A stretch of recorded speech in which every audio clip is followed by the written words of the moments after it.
स्वातंत्र्यप्राप्तीच्या वेळी 9% असलेला महिला साक्षरतेचा दर आता 77%वर आला असला तरी उच्च शिक्षण प्रवाहात महिलांचं प्रमाण बरंच कमी आहे। ते वाढवण्यासाठी एसएनडीटी महिला विद्यापीठानं सर्वंकष प्रयत्न करावेत असं आवाहन राज्यपाल रमेश बैस यांनी केलं आहे।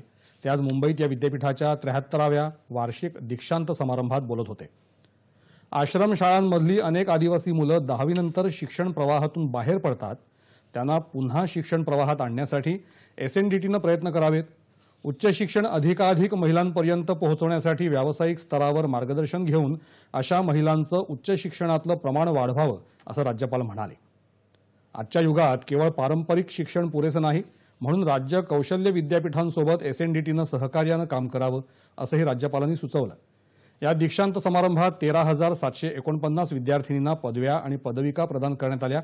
43 विद्यार्थिनींना विद्या वाचस्पती पदवी देण्यात आली, तर 71 विद्यार्थिनींना सुवर्ण पदक, एका विद्यार्थिनीला रौप्य पदक आणि 133 विद्यार्थिनींना रोख पारितोषिक देऊन सन्मान करण्यात आला।